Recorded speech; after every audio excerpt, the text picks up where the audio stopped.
Thunderstorms in the forecast for a little bit later on today. A few of those could be on the stronger side too, late in the afternoon and into early this evening. So if you haven't had a chance to mow the lawn this weekend, today's probably going to be a good day, because after today, we are going to see a very unsettled week ahead. There will be some rain at times, heavy rain at that, and some additional flooding possible too, especially as we get toward the end of the week. But some of the storms that we have early in the week, some of those will produce some very heavy rain, so there could be some localized instances of flash flooding too.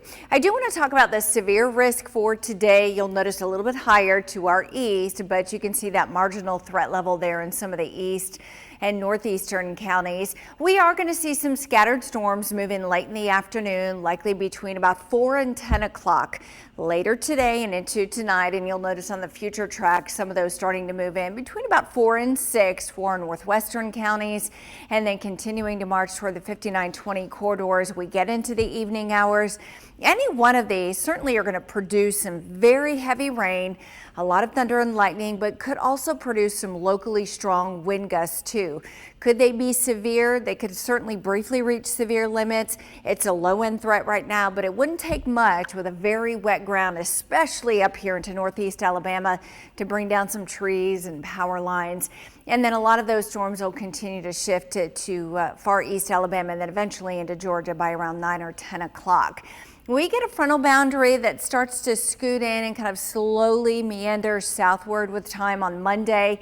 And so depending on where that front lines up for Monday, it looks like the better chance for some heavy rain and thunderstorms will likely be south of the interstate or south of I-20 for Monday afternoon and into Monday night. Bottom line is we're going to have some periods of showers and thunderstorms at least early in the week. And for today, those areas that get some of those storms, obviously some heavy rain, thunder and lightning. The overall risk for damaging winds is pretty low. In addition to that, flash flooding looks pretty low, at least with those storms for today, as they should be on the move. As far as our rain chances through the afternoon, you'll notice we'll go with about a 40% chance at 2, 5 o'clock. Maybe a little bit higher though as we get into the evening hours as those storms start to head our direction. Looks like that one storm up there into parts of Winston County now has actually weakened a little bit. I don't see much in the way of thunder and lightning. It was producing some when it was just to the west of Lynn, but now that it started to shift a little bit further to the east, that is it's kind of weakened a little bit. Still some pretty heavy rain.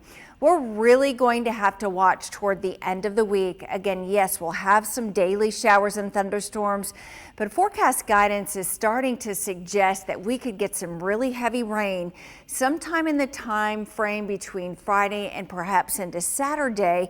And while this is just one forecast computer model run here for that time frame, look at some of these rain totals through Saturday. And if that happens, if those numbers verify, we could be really looking at a pretty significant flash flooding risk. So we'll keep an eye on that toward the end of the week, but it will be unsettled at times with periods of showers and storms for the week ahead.